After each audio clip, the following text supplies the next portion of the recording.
Miarabantsika rehetra androany ariva. Manao na fahasalamanareo. Tsara, satra n'Andriamanitra noho ny fitahiny sy ny fahasoavany izay narotsany tamintsika. Hiaraka hanondrika ny lohantsika hivavaka isika raha hanokatra ny tenin'Andriamanitra.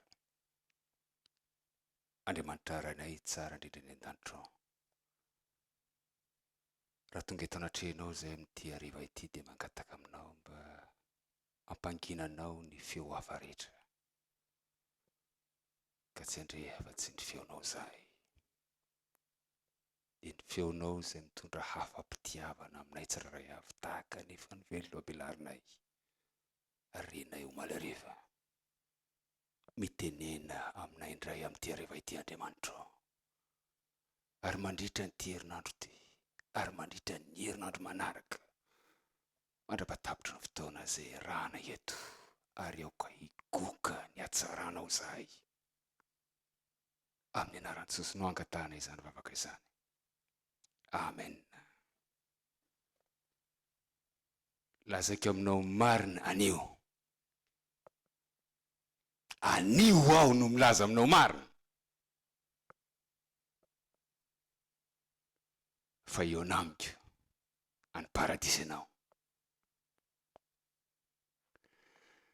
Rehefa niona tamin'ny mpiara-miasa izay organisateur n'ity conférence ity dia nahatsapa fa mety misy fahatso-panantenana no hoany angamba androany hariva.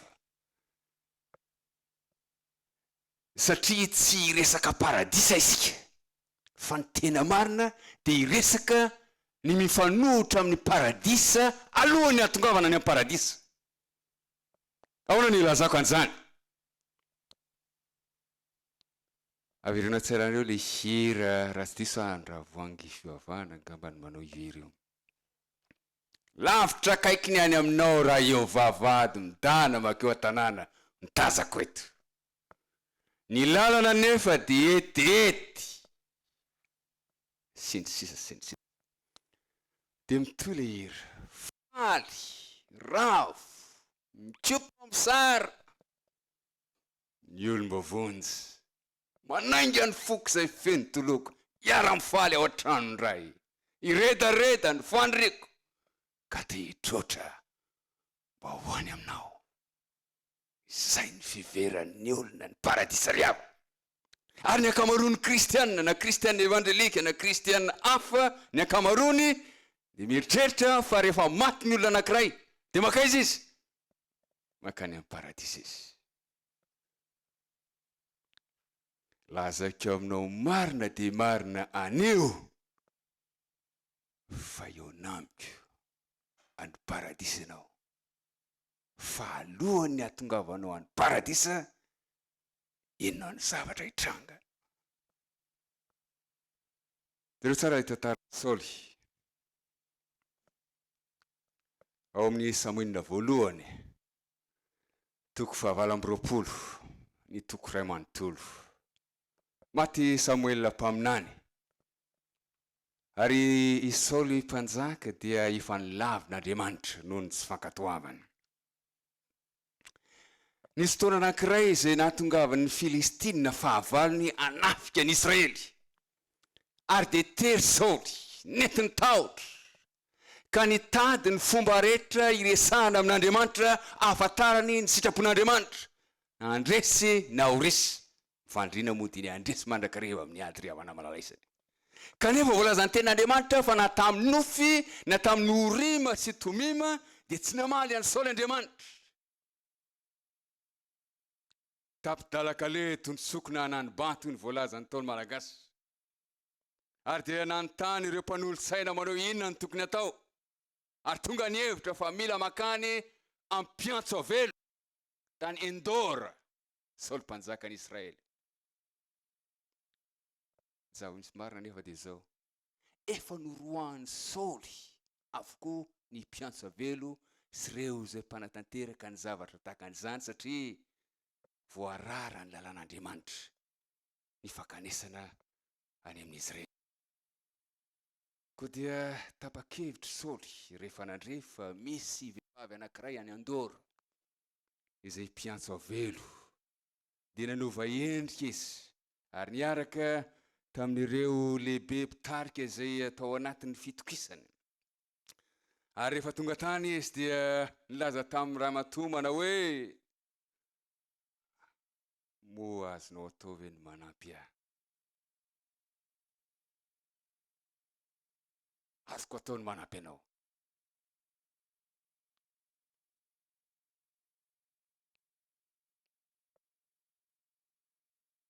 Nanomboka ary ny seansy riavana.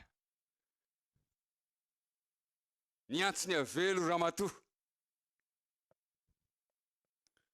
Ary rehefa niakatra lay avelo izay nantsoina dia nitrotro izy ka nilaza tamin'ny mpanjaka any Israely hoe nahoana ianao no mamitaka? Fa Saoly ianao. Fa iza no hitanao? Samuel no hitako. Miakatra toka eto anoloako. Ny zava-misy i Saoly tsy nahita hoe iza no niakatra tao. Fa i Saoly dia nanao karazana naminano isika malagasy rehefa namariparitra ny amin'ny akanjo sy ny toetoetra n'ilay niakatra ilay ramatoa dia hoy Saoly manao hoe Samuel zany.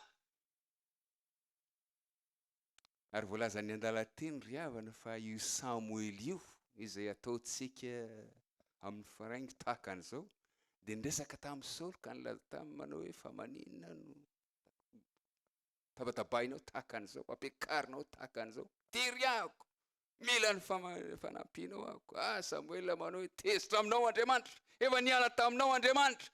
Raha ampitsy ianao sy ny zanakao dia ho ety amiko. Niakatra Samuel. Le hoe Samuel dia atao anaty faraingo ry havana. Le miakatra dia normal. Raha ohatra Samuel ka efa any amin'ny paradisa araka ny fiheveran'ny olona amin'izao fotoana izao ry havana, dia aiza ny direction miakatra samidina? Aiza ny direction miakatra samidina? Raha efa any amin'ny paradisa Samuel ry havana dia aiza ny direction miakatra samidina? Medina. Fa voalaza fa nanino Samuel? Niakatra Samuel.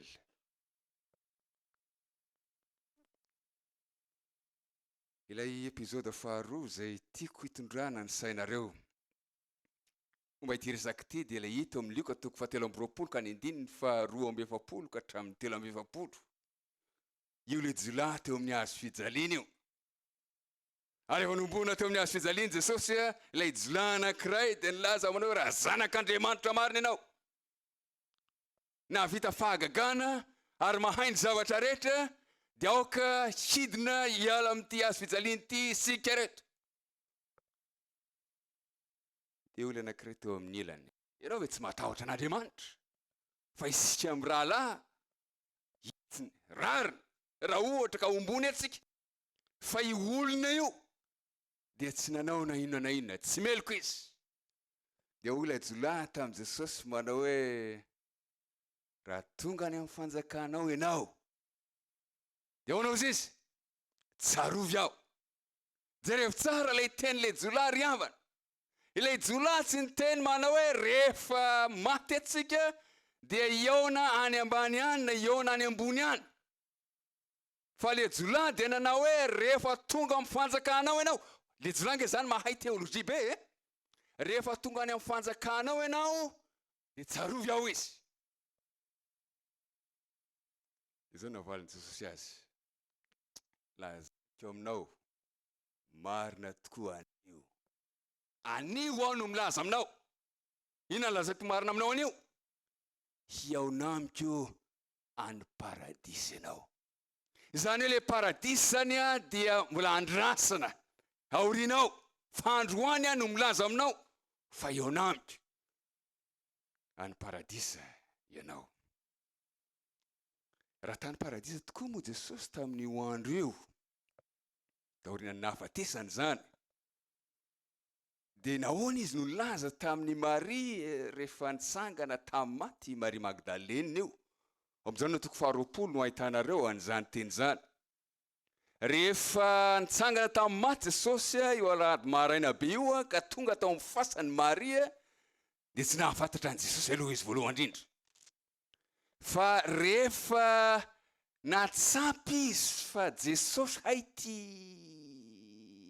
olony ty, dia avy hatrany dia andeha andrangotra azy hitana ny lambany izy. Dia io Jesosy manoe aza manendry ahy ianao fa mbola tsy niakatra nakany amin'ny raiko aho. Ny tiany Jesosy azo lazaina ry havana hatramin'ny nahafatesany tamin'ny hazo fijaliana ka hatramin'ny tsanganany tamin'ny maty tamin'ny alahady maraina be io dia mbola tsy niakatra nakany amin'ny ray na tany amin'ny paradisa izy. Fa taiza izy ry havana. Ary zay ny resakintsika androany hariva. Faingo ao amin'ny baiboly malagasy eo am-pelantananareo, asinareo raha misy mitondra baiboly na ina portable sy ny sisa, amin'io toko 7:20 ka ny andiny 7:20 dia izao ny voasoratra ao. Dia hoy Jesosy taminy, lazaiko aminao marina tokoa, anio ny ianao amiko any paradisa.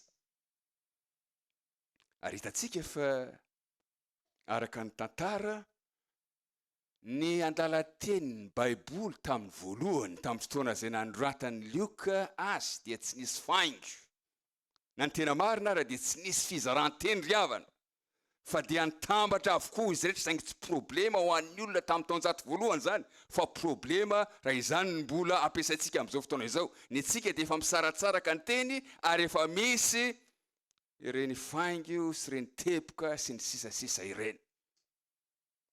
Tamin'ny fotoana nanoratany Lioka azy isika dia tsy nisy faingo, ka raha ohatra ka hatambatra ireo nolazainy ireo, ilay nolazainy lay ina ty jolaty eo amin'ny hazo fijaliana manao hoe rehefa tonga amin'ny fanjakanao ianao, tsy ilay teny Jesosy tamin'ny Maria Magdalena rehefa nitsangana tamin'ny maty izy manao hoe tsy mbola niakatra tamin'ny ray aho, dia haitsika tsara zany izay tsy misy atahorana mihitsy ny fahazoana antoka an'izany, fa ilay faingo dia aorinany anio. Lazaiko aminao marina tokoa, anio fa hihaona amiko any paradisa ianao. Satria ilay faingo dia manova ny zavatra rehetra, satria raha ataonareo anoloany anio ny faingo dia izao ny voasoratra ao, lazaiko aminao marina tokoa, faingo anio ny ihaonanao amiko any paradisa. Araka hitantsika eo amin'ny baiboly teny malagasy. Saingy hoy isika manao hoe mazava ary azo antoka fa nolazainy Jesosy tamin'ilay jolaty teo amin'ny hazo fijaliana dia hoe lazaiko aminao marina tokoa, anio hihaona amiko any paradisa ianao. Faingo amin'ny toerana tokony hisy azy. Ho anareo zanaka malagasy izay tsy pakany Madagasikara angamba dia mety tsy mahafantatra loatra n'ity sary ety. Io ilay antsoina hoe famadihan-drazana io. Ary misy soatoavina ny famadihan-drazana ry havana, misy valeur, satria ny mpianakavy dia afaka miray, afaka maneho ny fifankatiavana, saingy tsy izay fotsiny ihany haily izy, fa misy zavatra ambony noho izany. Ny famadihan-drazana dia natao angataham-pitahiana amin'ny razana. Ary fantatro zany satria izahay dia mpanao an'izany fa indry havana. Ny dadabe sy ny sisa izay tsy fantatra akory, avoaka avy ao amin'ny fasana misy azy, takan'izao taolam-baly zao, dia entina makany an-trano, dia mangataka fitahiana ao daholo ny rehetrarehetra. Indrindra reny le ramatoa tsy niteraka ireny. Dadandrina aoka mba hiteraka ako. Reny le olona tsy ampiampy fivelomany ireny. Dadabe mba omeo ny arena sahaza anay re. Fa mijaly mangata fitahiana amin'ny razana. Ary mandritra ny andro vitsivitsy any afovoantany aloha farafaratsy ny fany amin'ny faritra hafa dia voalaza fa maharitra noho izany ny faharetan'ny fifandraisan'ny maty sy ny velona ao amin'ny trano izay hitondrana ny razana. Rehefa vitsy zany dia fonosina indray manendray ny razana ary dia averina any amin'ny fasana izay nisy azy, na ny fasana vaovao.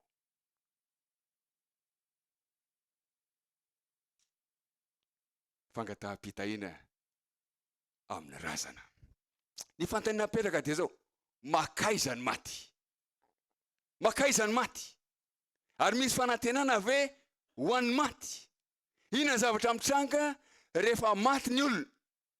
Ny tazantsika eto aloha dia raha matoa anankiray tia ny vatany ty.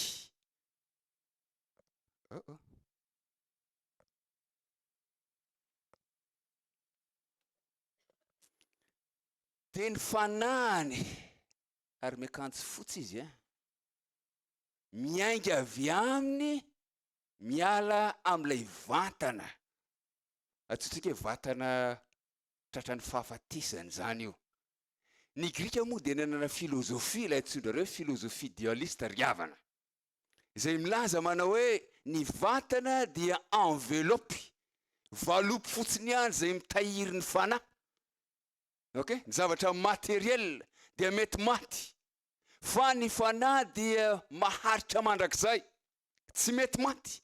Ka rehefa maty ilay vatana, ilay materiel izay nitoeran'ilay fanahy, dia miala avy amin'izany toeran'izany ilay fanahy, ary dia manohy ny fisiny mandritra ny mandrakizay, satria tsy mety maty izy.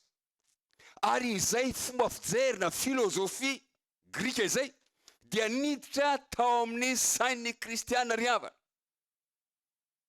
ary dia mitoetra hatramin'izao. Milaza manao hoe tsy maty akory ny maty, fa mbola manohy ny fahavelomany na ny fisiny, fiainana aorianan'ny fahafatesana immédiatement. Ny Baiboly dia milaza ny amin'ny fahafatesana na ny immortalité sy ny fahafatesana, la mort. Voalazan'ny ten'Andriamanitra ao amin'ny Timoty 1:1-7 sy ny 2:9-10.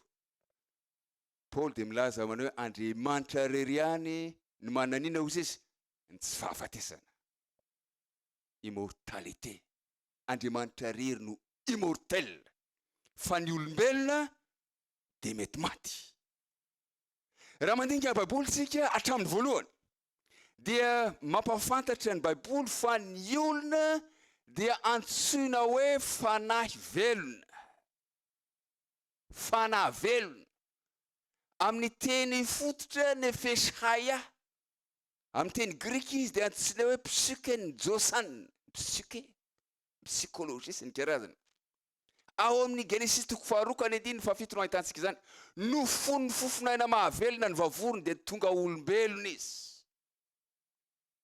Tonga fanahy velona izy. Ina moa ny dikan'izany? Ny dikan'izany dia zao: ny olona dia tsy manam-panahy, fa ny olona dia fanahy. Ka raha velona izy dia antsoina hoe fanahy velona. Rehefa maty zany izy dia azo antsoina ihany koa hoe fanahy maty. Rehefa milaza tsika amin'io tsara fanahy ny olona iny, zany tsy midika hoe hafa mihitsy ilay fanahy riavana. Ilay olona mihitsy zany ny tsara, fa tsy hoe ilay fanahin'ny olona ny tsara. Ilay olona ny tsara, fanahy velona ny olona hoy ny voalaza ny ten'Andriamanitra. Ezekiel 2:20-20 dia milaza mazava manao hoe mety maty ny olona, mety maty ny fanahy. Hoy Ezekiel, ny fanahy izay manota no faty. Ary izany tsy nanota riavana. Mpanota avokoa isika rehetrarehetra. Izany isika olombelona zany dia mety maty. Mety maty ny fanahy, mety maty ny olona. Io dia lainga avy amin'ny Satana mihitsy. Ilay milaza manao hoe tsy ho faty tsy akory ianareo. Genesis 2:7-8. 2:7-9. Lazainy tamin'ny Adama sy Eva io, tsy ho faty tsy akory ianareo, mandainga Andriamanitra ho izy. Ary hitany baribary fa i Satana nge ny mpandainga, satria hitany Adama sy Eva, ny zanany maty. ela ny finonon-dralahany mety maty ny olona.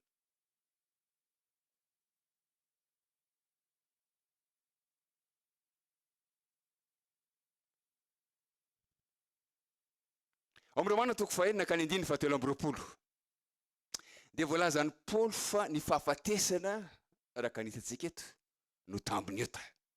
Ary amin'ny Korintiana voalohany toko 10:20 ka ny 9:20 dia voalaza manao hoe tonga tamin'ny alalan'ny olona anankiray izay nanahota ny fahafatesana. I Adama ny tiany lazainao.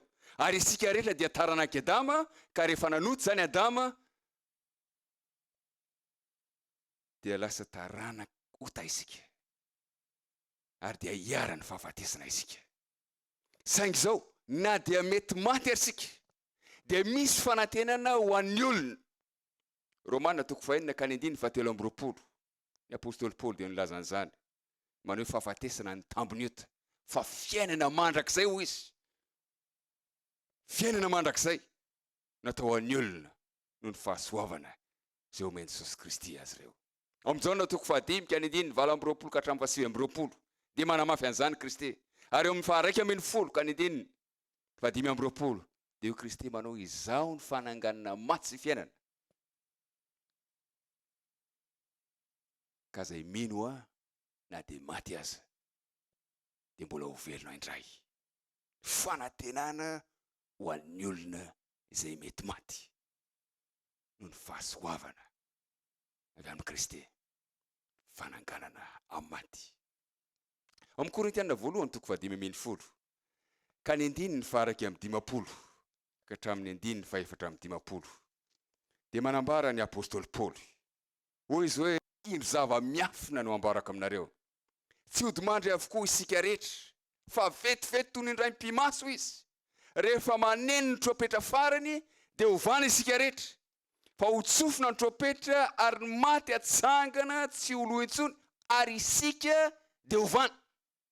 9:17 Fa ity mety maty ity tsy maintsy tafiny tsy fahalovana. Ary ity mety lo ity tsy maintsy tafiny tsy fahalovana. Ary ity mety maty ity tsy maintsy tafy ny tsy fahafatesana. 9:4 Fa rehefa mitafiny tsy fahalovana ity mety lo ity, ary mitafiny tsy fahafatesana ity mety maty ity, dia ho tanteraka ny teny voasoratra hoe ny fahafatesana no resena galevina. Izany hoe mazava ny tenin'Andriamanitra. Ho avy ny fotoana izay hanomezan'Andriamanitra ny tsy fahafatesana na ny immortalité ho an'ireo olona izay manaraka an'Andriamanitra. Ary zay ny fanantenana lehibe ho an'ny maty ry havana malalaisany. Iverina kely amin'ilay hoe toetry ny matsika na hoe toetry ny fahafatesana. Efa nambarako tany ambelohany lay hira. Lavitra kaiky ny any aminao raha eo. Vavahady midana makeo an-tanàna no tazako eto. Ny lalana nefa hoy izy dia ety. Feno tsiro sy ny sisa. Dia manohy ilay hira. Faly, ravo, mikopa amin'ny sara. Ireo olom-bavonjy manaitra ny foko izay feno toloko. Miara-mifaly ao an-tranony iray.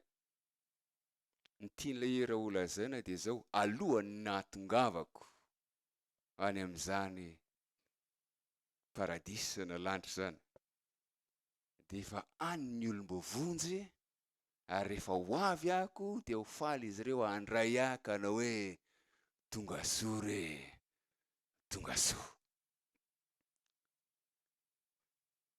Ohatry mitovy kely ihany amin'ilay fomba fisainana na lova-tsofina izay noraisintsika avy amin'ny razantsika izany. Mahatsiaro tamin'ny fotoana nandevenana ny rain'ny mpiara-miasa tamiko, 5 taona lasa zay, tao afovoam-boan'ny Madagasikara tao, afovoam-boan'ny avaratra no nitrangany tantara. Ary dia tena gaga satria zay avo tena nahita maso. Nentina ho any amin'ny fasana ilay olona alevina. Ary efa tonga tao amin'ny fasana ilay ray aman-dreny eo amin'ny fokotany, manana ny toerana hajaina ao amin'ny fokotany dia nandondona teo amin'ny varavarana riavana. Hoy izy manao hoe aody tompoko,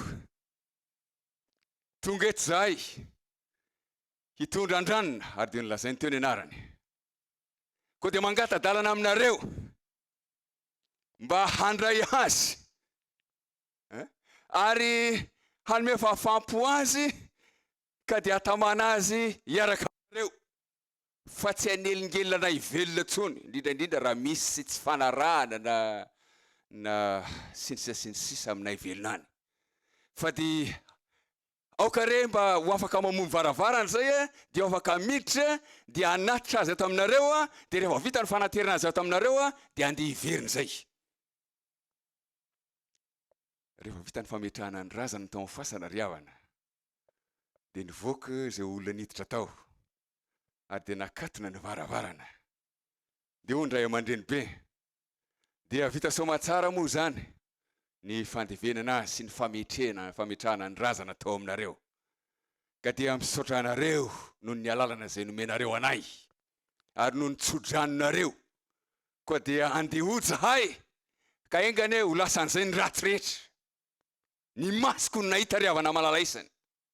Izany hoe mitovitovy zany na ny fomba fisainana kristianina na ny fomba fisainana tsy kristianina, fa rehefa maty ny olona anankiray dia mbola afaka mifandray amin'ny velona izy, ka afaka manao bienvenue na raba tonga soa andreo olona maty izay avy manamponisany any amin'ny fasana.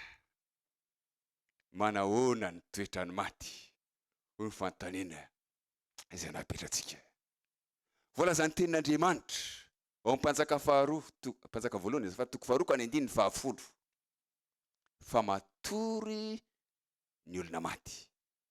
I Davida dia voalaza fa nodimandry, ary le hoe nodimandry dia terma ampiasainy ny baiboly malagasy.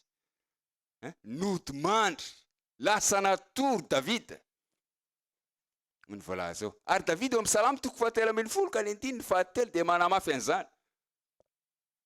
Lasa nikambana, niverina any amin'ny razana. Jeremia toko 2 ka ny 10 fa 7 sy 7. Daniela toko 2 ka ny 2. Ny anjely dia laza tamin'ny Daniela manao hoe hangonina any amin'ny razanao ianao, hatory hiandry ny fitsanganana amin'ny maty.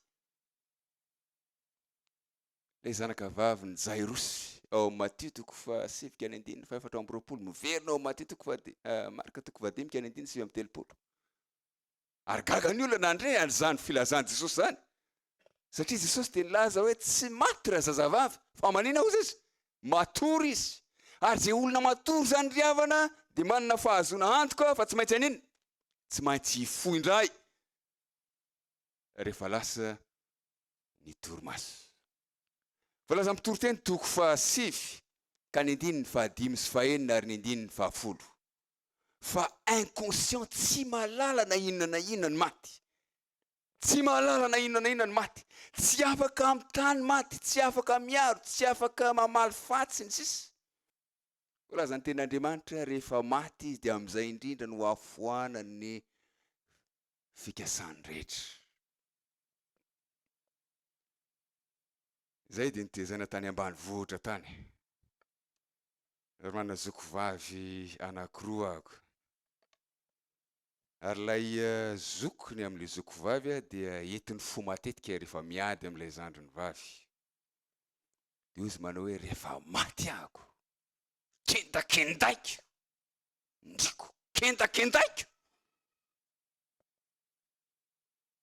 Hoy voalazany tenin'Andriamanitra hoe ny maty tsy mahalala na inona na inona, tsy afaka mitady, tsy afaka miaro, tsy afaka mamaly faty, foana ny fikasany. Ny sary hitanareo eto dia sary any Egypte. Nanatombontsoa manokana ako niditra tamin'ireo fasana Egyptianireo. Ty misy anankiray miditra ato, ty misy anankiray nandritra ny taonjato maro, anarivo taonany mihitsy ary ny tena marina, dia voasarina tao anatin'ny fasika sy ny vovon-tany. Fa ny archéologiste dia afaka nahita anankiray, dia nahita anankiray indray, dia nahita anankiray indray, ary rehefa nahita anankiray dia nisokafana dia mitondra any amin'ny lalina any. Ary jereo tsara ny aty-trano, aty-pasana moa zany, satria fasana io aty-pasana, ohatra ny hôtely 5 étoiles mihitsy ry havana malala ny fijery azy. Ity sary etya dia sary necropolis, na ny fasan'ireo olombelo maty. Izay no ilazana azy, olombelona maty, satria mbola miaina hono izy, mbola mitohy ny fisiny ao anatin'ny tranony ao. Rehefa maty ny farao dia ampiarahana aminy fananany. Tany amin'ny toeran-kafa dia vonoina mihitsy ny mpanompony mba hahafahan'ny mpanompony miara-maty aminy sy miara-mibelona aminy aorianany fahafatesana, ka hahafahan'ny mpanompo mbola manompo anjany tompony zany. Fa tamin'ireo fasana izay nidiranay ny zavatra rehetra tao dia zao, statue na mpanompony ao fa tsy novonoina araka ny fanaony sasany ny mpanompon'ireny olona parao sy ny olona ambony tao amin'ny fitondrany ireny. Ka ilay statue zany le statue an'le mpanompo no manompo ny tompony izay manohy ny fiainany aorianany fahafatesana. Misy numéro 62 eto, fasan'ny Toutankhamon, io numéro 62 io, 12 ny fitambaran'ny fasana rehetra tazantsika eto. Cimetière io zany, necropolis, tanànany maty, zay ny tena marina, tanànany maty. Ny sary hitanareo eto dia sary ity nisy an'i Toutankhamon.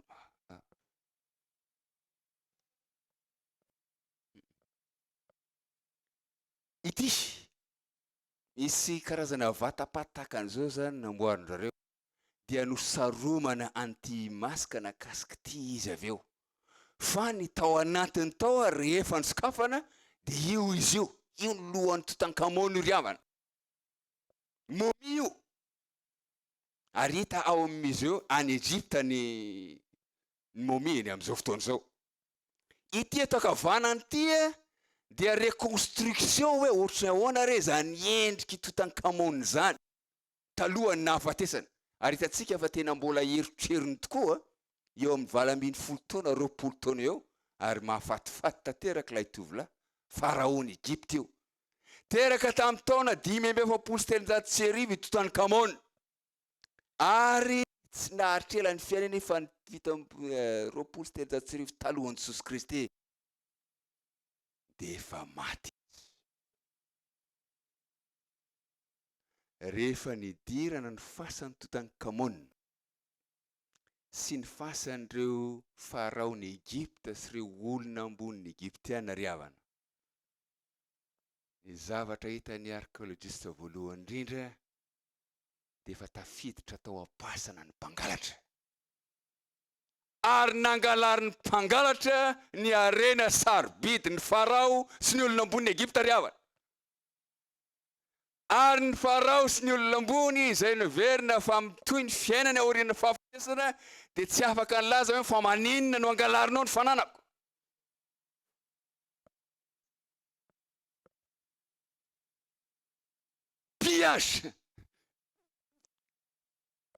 Pillage ny harem-pirenena ihany koa moa zany, satria harem-pirenena Egyptiana avokoa reny.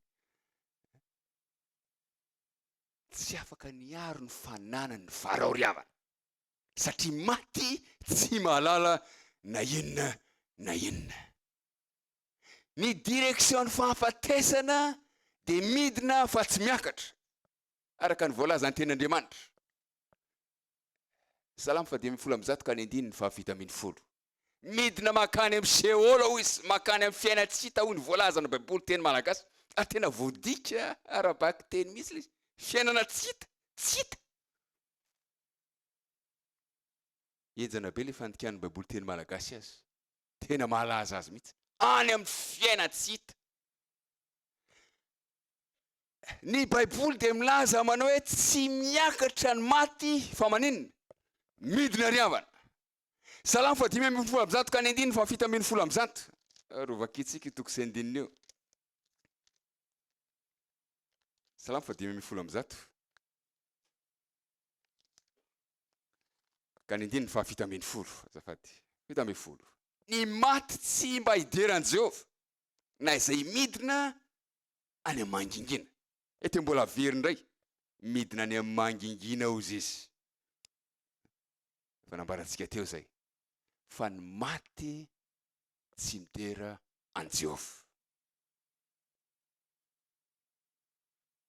tsy misy masindasy masimbavy any hideran'Andriamanitra ao am-pasana nidina any am-pasana miandry ny fitsanganana maty izy volazany Genesis toko faharoa ka ny andininy fahafito vovoka ianao dia hiverina amin'ny vovoka indray rehefa maty ny toeran'ny maty araka ny volazantsika teo dia any amin'ny fiainana tsy hita hoy ny Baiboly teny malagasy amin'ny teny fototra dia antsoina hoe Sheol antsoina hoe Hades amin'ny teny Grika ary makany avokoa na ny ratsy fanahy na ny tsara fanahy na ny kristiana na ny tsy kristiana na ny mpivavaka na ny tsy mpivavaka mandeha makany amin'ny Sheol makany amin'ny fiainana tsy hita avokoa ny olona rehetra rehefa maty fa kosa miverina amin'Andriamanitra ny fanahy ary io dia sarotra be ny andikana azy amin'ny teny malagasy satria teny malagasy anankiray ihany no ampiasaina amin'ilay teny frantsay hoe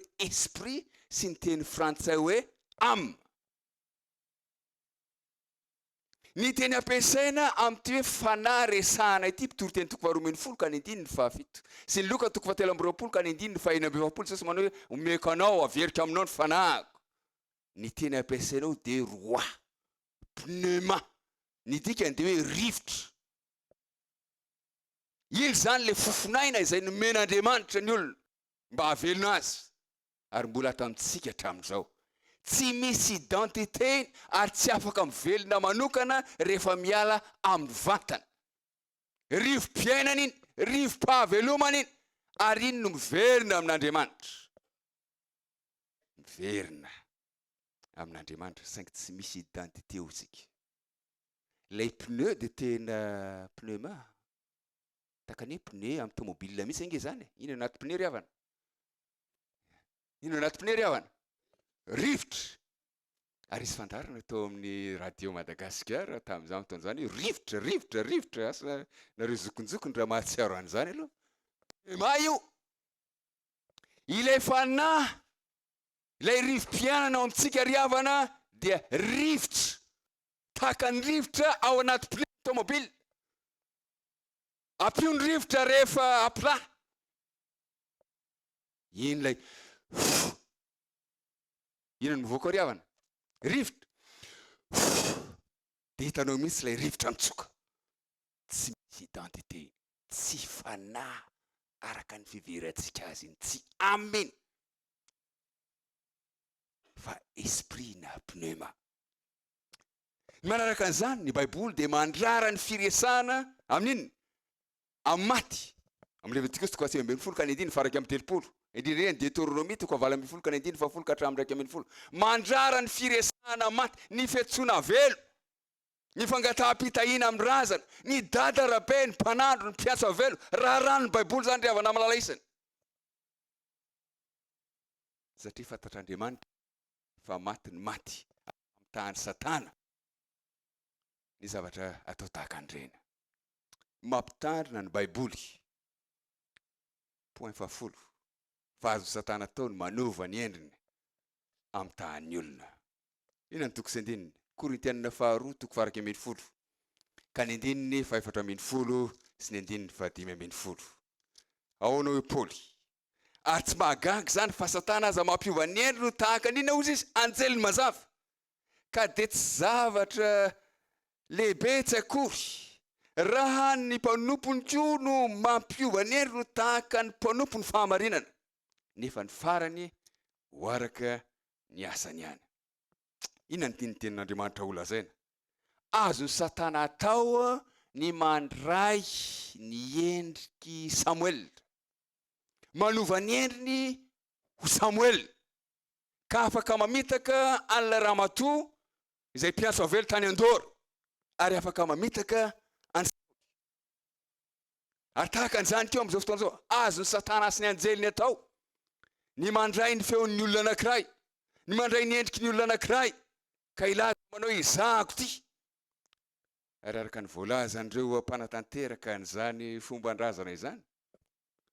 Rehefa tianao ny famadiana izy, dia milaza manao hoe se tamiko dadabe maly arivo.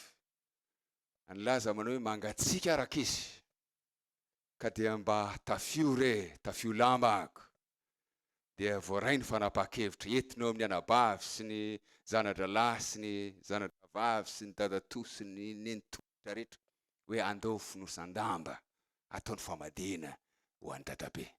Voalazan'ny tenin'Andriamanitra ry havana fa Satana dia afaka manova ny endriny ka hamitaka ny olona. Ary amin'izao farany andro zao dia tena mibaribary izany zavatra izany. Ny fitsanganana maty. Jesosy dia nilaza manao hoe izao no fananganana maty sy fiainana. Izay mino ahy na dia maty aza dia mbola nina ozy izy dia mbola ho velona indray. Jesosy dia tsy niteny manao hoe na dia maty aza dia velona foana. Samy hafa zany. Eto izy dia milaza hoe na dia maty aza dia mbola ho velona indray. Rehefa tonga any amin'ny fanjakanao ianao ilay jolahy teo amin'ny hazo fijaliana. Ho velona indray, fa tsy hoe na dia maty aza dia ho velona foana. Tesaloniana voalohany toko 5 ka ny 9 fa 7 sy 9. Voalazan'i Paoly, rehefa ho avy Kristy amin'ny fiantsoana ny arkanjely sy ny trompetan'Andriamanitra. Ireo ao amin'ny Kristy dia izao ny séquence, ny fivoaran'ny toe-javatra. Zay maty eo amin'ny Kristy atsangana aloha. Zay maty eo amin'ny Kristy no atsangana aloha. Dia avy eo isika zay velona ho ny apôstôly Paoly, velona amin'ny Kristy zany fa tsy ny velona rehetra akory. Isika zay velona ka mbola mitoetra no akarina ho any amin'ny Tompo, dia ho any amin'ny Tompo mandrakariva isika. Mazava mihitsy ny voalazan'ny Paoly avana malarisany. Tsy mbola any an-danitra ny maty na dia ireo maty kristianina fanazy, fa any am-pasana. Ary amin'izay fotoan'izay rehefa ho avy Kristy, izay vao hiakatra ho any an-danitra. Hakarina hiaraka amintsika fa tsy alohantsika hoy ny apôstôly Paoly. Ary ny farany, ny ratsy fanahy tsy voavonjy dia voalazan'ny tenin'Andriamanitra fa hatsangana aorianan'ny arivo-taona. Apokalipsy 2 ka ny 9 fa 4 ka hatramin'ny 9 fa 5. Oravan'Andriamanitra amin'ny afo mandevina mandrakizay. Ny ratsy fanahy tsy voavonjy dia mbola tsy hitsangana raha tsy tapitra ny arivo-taona ry havana. Ary amin'izay fotoan'izay dia ho levina mandrakizay izy ireo. Nisy artikla vao novakiko tao amin'ny internet vao tsy ela akory zay. Milaza ny amin'ny réussite na ny fahombiazany antsoin'jareo hoe cryogénie na cryogénie. La cryogénisation pour l'immortalité, une réalité aux États-Unis. Tena zava-misy zany izy ity.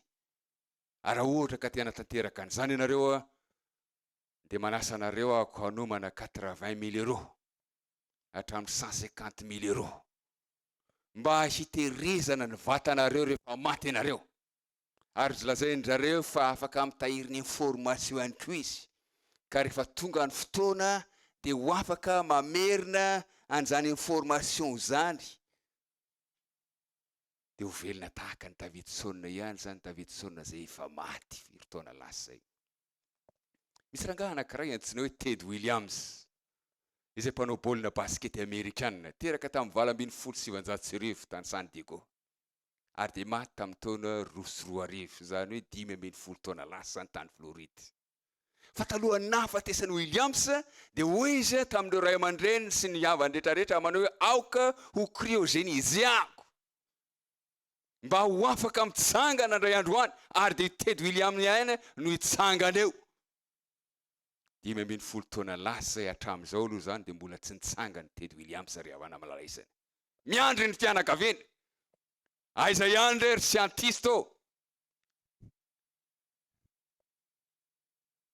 Tsy ho afaka hitsangana mandrakizay Ted Williams satria izany voalazany tenin'Andriamanitra fa maty ny maty. Ny hany fanantenana ho an'ny Ted Williams, ho an'ny fianakaviany moa zany satria niazy efa vita raha teo, dia ny fananganana azy amin'ny maty ry havana malaisany. Ny fananganana azy amin'ny maty, raha maty ao amin'ny Kristy izy. Ny teny fikasana ao antsika Korintianina 2:20 faraka amin'ny 50 ka hatramin'ny 5:10 araka nefa nivakiana teo. Ny mety loha dia handray tsy fahalovana. Ny mety maty dia handray tsy fahafatesana. Ny lioka toko 7:20, 7:20, 7:20 lazaka aminao marina tokoa anio. Hihaona amiko any paradisinao. Ny hany fanantenantsika ry havana malalisany dia ny velona ao amin'ny Kristy sy ny maty ao amin'ny Kristy. Mba hananantsika ny fiainana mandrakizay hitsanganantsika amin'ny maty. Raha sanatrika tsy maintsy handalo zany fahafatesana izany sika. Andriamanitra ny hitantsika rehetra ary ho tanteraka amintsika izany teny fikasana izany. Amen.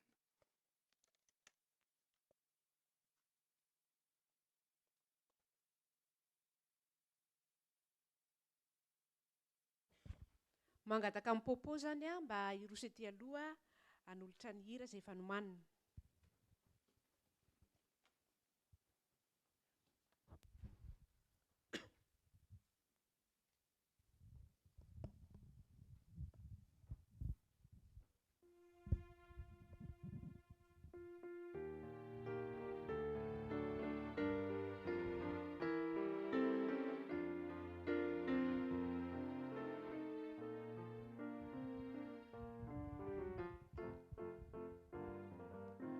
Tompo fantatra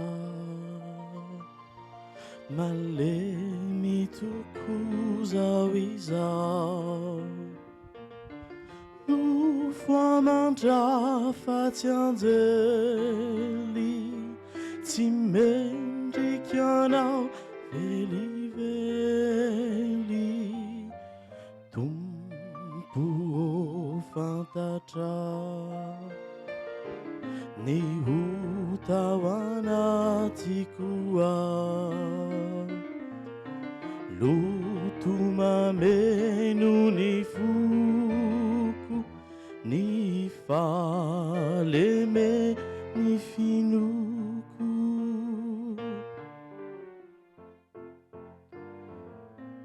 Tompo fantatra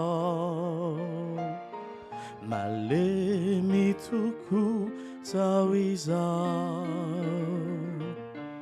no famandrafatsy anjely tsy mendrika anao velively. Tompo fantatra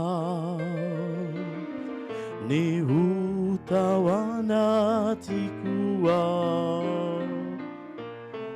loto mameno ny foko, ny faleme ny finoko. Kanefa raikio, kanefa raikio, ny fanahinao no anazava, ny taotro isava, nomenao fahasoavana, no raisinao avana, ny teninao no tokiwa hitarika usai. Anatunanao, anorakanao, anaradianao atramizao, kudiovi amarinu, amasinu amen. Kudiovi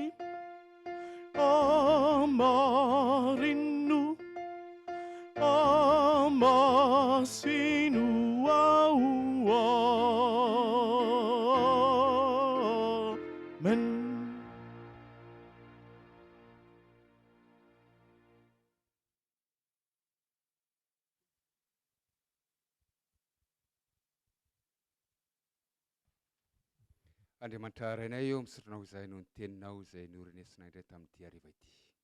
Indrindrandrindra ny teny fikasana avy aminao. Fa manana fanantenana ao amin'ny Kristy izahay. Ka na dia mety ho faty aza satria ny olombelona dia tsy maintsy mandalo amin'izany fahafatesana izany. Dia ho avy ny fotoana hanangananao anay indray. Ka handehananay any amin'ilay toerana dia ny paradisa izay homaninao ho an'ireo izay tianao. Ampio izay mba ho velonao anao tompo. Ampio izay mba ho faty ho anao raha tsy maintsy ho avy izany fotoana izay andalovanay amin'ny fahafatesana izany. Misaotra noho ny fahasoavanao, misaotra noho ny fanohananao ny fiainana isan'andro anandro, misaotra noho ny fikarakaranao anay, misaotra noho ny fitahinao anay tompo, ary aoka izay mba ho tehirizinao hijoro mandrakariva ho mahatoky eo aminao amin'ny anaran'i Jesosy no angatahana azy mivavaka izany. Amen.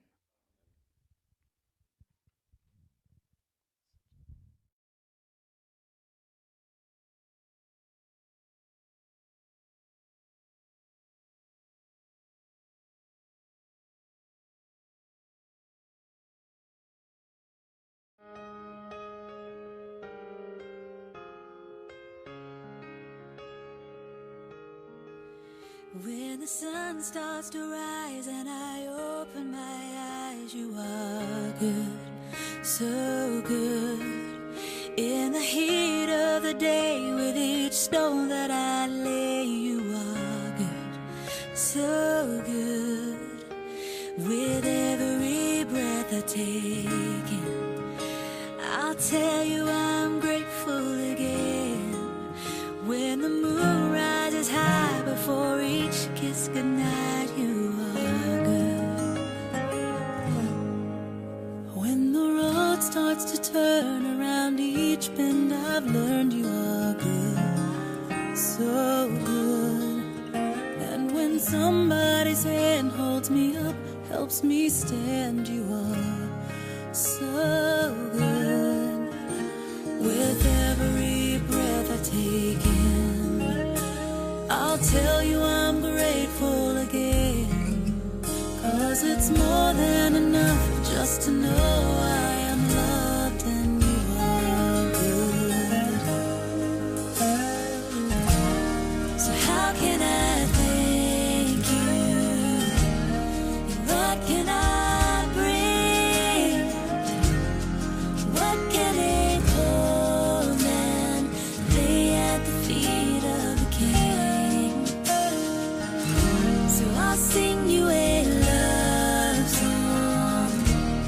It's all that I have to tell you I'm grateful for holding my life in your hands. When it's dark and it's cold and I can't feel my soul, you are still good. When the world has gone gray and the rain's here to stay, you are still good. With every breath I take in, I'll tell you I'm grateful again. And the storm may swell, even then it is well, and you are good. So how can I thank you?